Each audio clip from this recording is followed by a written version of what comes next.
Alexander the Great going after the Persian Empire, that whole thing kicks off in 334 BC. Alexander the Great, huh? That name's everywhere. For good reason, really. Yeah. This wasn't just armies clashing, it was whole cultures colliding, like a total reshaping of the ancient world. Yeah. And the legend, it just stuck. I mean, think about it, just 10 years, that's all it took for him to carve out one of the biggest empires ever. 10 years. That's crazy. It is. And you know what's even more interesting? How history sees him totally depends on where you're standing. Persians, they remember him, well, let's just say not so fondly. But in the West, he's, well, Alexander the Great. Two sides of the same coin, huh? So before we get to the clash itself, let's rewind a bit. Ancient Greece, like 500 BC. Not the Greece we know today, right? Right. More like a bunch of, I guess you could say, intensely independent city-states. But even with all that, well, separation, there was this explosion of creativity. Art, philosophy, how they waged war, the whole deal. They were all over the place, but good at it, it seems. Exactly. And two cities kind of sum up that era, Athens and Sparta. The classic rivals. You got it. Athens, they were big on naval power, a real hub, bustling with democratic ideas, intellectual stuff, you know, the birthplace of drama, philosophy that really pushed boundaries, incredible art, the whole 9 yards. Then there's Sparta. Totally different vibe. Military through and through. Their whole existence was about creating this unmatched army. Disciplined, Totally. austere, you bet. Like night and day approaches to power. Total opposites. And these two, always kind of butting heads, actually team up when the Persian Empire, a true superpower back then, makes a play to take over Greece. 480 BC, that's when those legendary stories come in. Thermopylae. Oh yeah, with the 300 Spartans. Exactly. This small band of Greeks, famously, including those 300 Spartans, hold this super narrow mountain pass against like a massive Persian army. You know, heroic, but in the end, tragic. That sacrifice, it stuck with us. It's a story everyone knows, even today. For sure. And yeah, they lost at Thermopylae, but then they win a huge naval victory at Salamis, like crippled the Persian fleet. The Persians, though, they did manage to burn the Athenian Acropolis. Symbolic, really. Real blow. Absolutely. But get this, the next year, the Greeks, united on land, they totally crushed the Persians at Plataea. Persians had to retreat, abandon the whole invasion thing. Greece, they'd survived against the odds. Amazing. So they escaped that, and then it's the golden age of Greece, right? But that unity thing, it didn't last, did it? Nope. All that tension between Athens and Sparta, it finally blows up. Decades of brutal wars between the city-states. It all fell apart. Yeah. These internal conflicts, the big one, the Peloponnesian War, Athens and Sparta, it dragged on and on, almost a whole century. You know what that leads to? Exhaustion, everyone weakened, and guess what? It leaves them open to a new power coming up from the north. A power the Greeks, they kind of look down on, consider them, well, less sophisticated. And that's where Macedonia comes in. Binger. For ages, Greeks down south, they kind of scoffed at Macedonia, saw them as a backwater. But then comes King Philip II. Yeah. He turns Macedonia into a military machine. Like, bam, total transformation. What did he do that was so different? Oh, Philip II, he was brilliant. A real military mind, a reformer. His big thing, the game changer, the Sarissa. The what? The Sarissa. It's a pike, get this, 18 feet long, twice as long as a regular Greek spear. Imagine that on the battlefield. A wall of spear points, reaching way beyond the enemy. Well, wow. Right. He drills his infantry, the Phalanx, packed tight, 16 ranks deep, in a head-on attack, unstoppable, like hitting a wall, but made of iron. Sounds pretty intimidating. It was.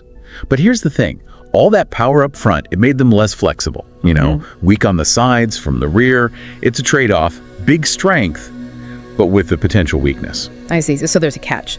And this new Macedonian army, it really shows what it can do at the Battle of Chaeronea, right? 338 BC against Thebes and Athens. Yeah, the big leagues. And Philip, he wins decisively. He'd been playing the long game, alliances, conquests, smart moves. After Chaeronea, he's basically unified most of Greece. They formed this alliance, the Hellenic League or the League of Corinth, same thing. So Greece is under his control. Pretty much. And Philip, he's the hegemon, the big boss. But here's a twist. Sparta, always the independent type, they refused to join, even with all the pressure. They just wouldn't give in. Nope. So Philip, he's got most of Greece behind him, and now his eyes are on a much bigger prize, the Persian Empire. Their old enemy now seen as, well, a bit weak, tons of wealth, ripe for the taking. What a gamble going after something that big. Talk about ambitious. Audacious is the word. Philip's meticulously planning this huge war against Persia. But right when he's about to launch the whole thing, he's assassinated. What? Just like that? Just like that. Seems like those power struggles in the Macedonian court, they caught up with them. So enter Alexander, his son, 20 years old, taking on a massive legacy. He'd already been a commander, and Aristotle was his tutor, for crying out loud.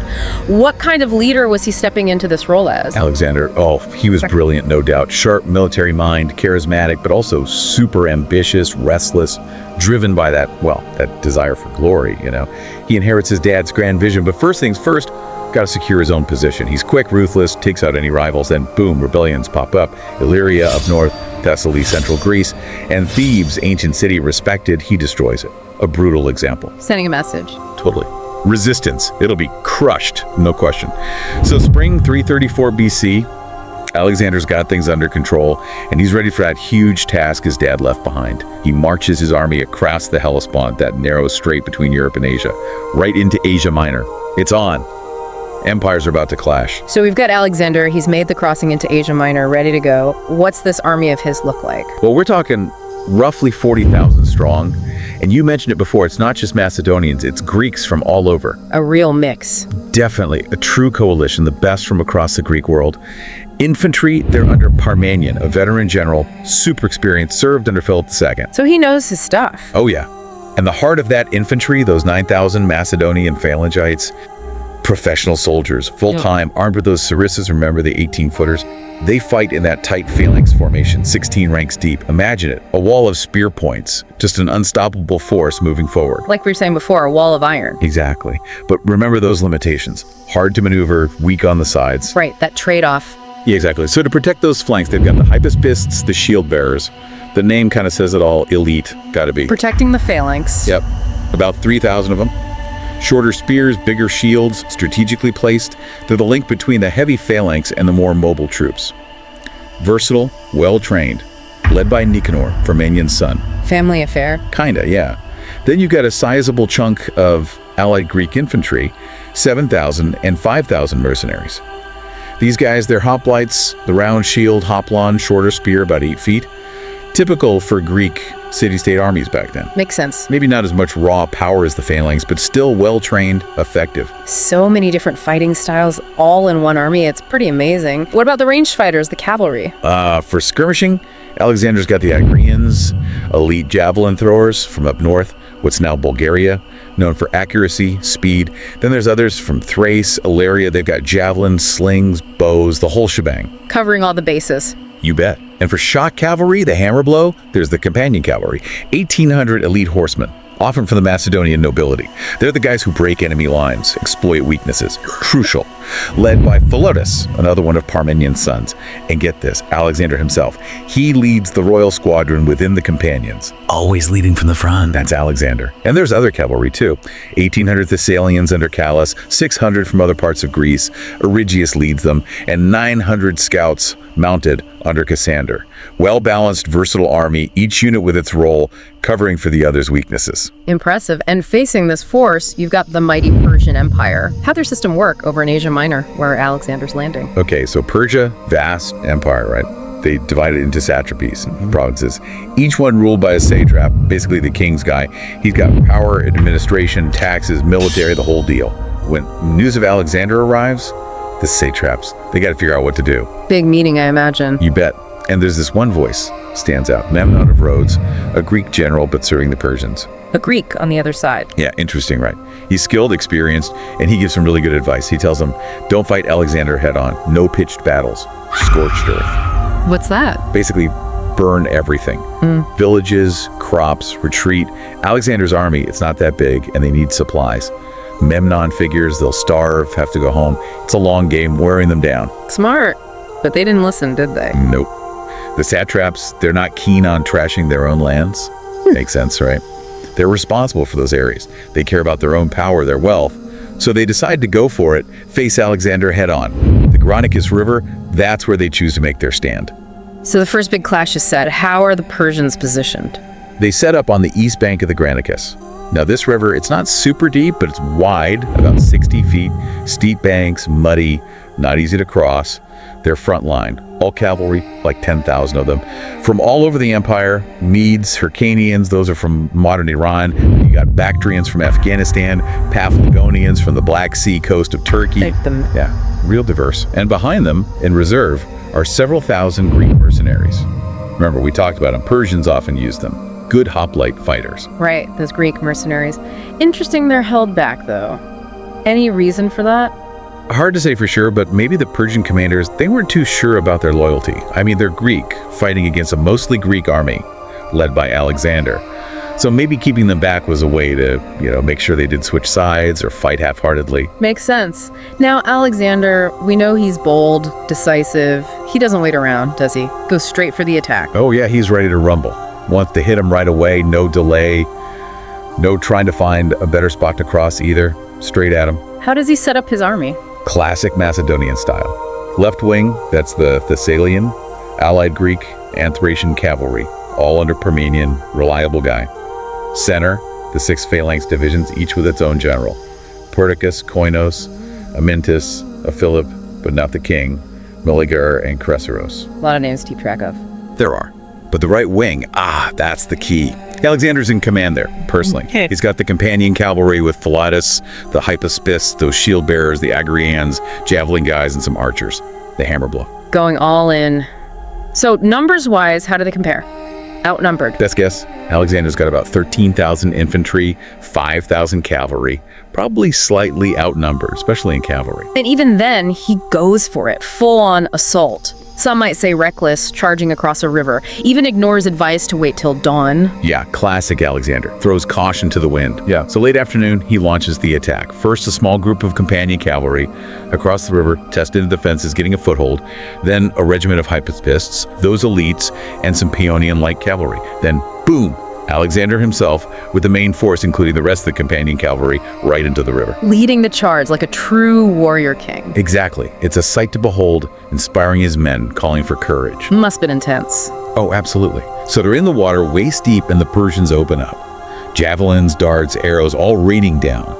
The ones who make it to the other side, they're met by a massive countercharge from the Persian cavalry. It's chaos, brutal fighting, horses crashing, men grappling, slippery banks, the Macedonians struggling to get a grip, Persians desperate to push them back, and Alexander right in the middle of it all. Sounds incredibly risky, this whole river crossing thing. What was he thinking? Risky, yeah, but it's also strategic. By hitting that Persian left flank hard with his best cavalry in the Hypaspist, he pulls their attention, their strength, right there. Buys time for the rest of the army, especially the Phalanx. Those guys are slow but powerful. They can cross where it's quieter. It's a gamble, sure, but a calculated one.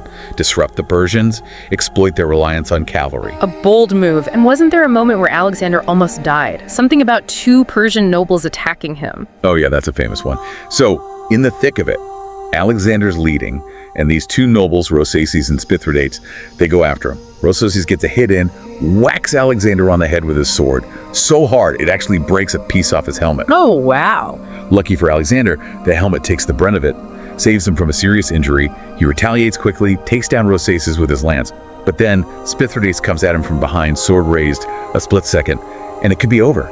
But Black Clitus, son of Dropidas, one of Alexander's buddies, he sees it coming, reacts instantly, slices off Spithridates' arm at the shoulder. Alexander's saved. That's incredible. Talk about a close call. So with Alexander still alive, the Greek army across the river, what happens next? Well, once the main force is over, including that Phalanx, that unstoppable wall of the Persians, they start to crack. They've been fighting hard, taking losses. Now they're facing the Phalanx and Alexander's cavalry hammering their flank. They break, start retreating. What about those Greek mercenaries fighting for the Persians? Did they get involved? It all happened so fast. Alexander's attack, the Persian cavalry retreating, those mercenaries, they never really got a chance to do anything. They were probably still in reserve when it all fell apart. And Alexander's treatment of those captured mercenaries, it was brutal, wasn't it? Yeah, not his finest moment. He shows no mercy. Some say he was furious that Greeks were fighting for the Persian king against their own people. Others think it was more strategic, make an example of them, deter any other Greeks thinking of joining the Persians. Whatever his reasons, he ignores their pleas, has them surrounded, and, well, massacre. A dark end for them. So Granicus, it's a huge win for Alexander. What does it mean for his campaign? It's a turning point. Asia Minor opens up. Greek cities along the coast that want to be free of Persian rule, they'll welcome him. And his army, their morale is sky high. Alexander's a hero, a brilliant commander, but it's not over. Persia, it's massive. They've got wealth, manpower, land, and they're already gathering a bigger army. Alexander's next fight, it'll be even tougher, probably against Darius III himself, the King of Kings. Granicus was just the first step, a big one, but conquering Persia, that's a long way off. So thinking about Alexander at Granicus charging across that river, leading the charge, it makes you wonder, what kind of leader was he? What did this victory say about his strategy? And what about those huge challenges still ahead, trying to conquer this enormous empire? This first clash, it really makes you think about the long game, what it all meant, who Alexander really was.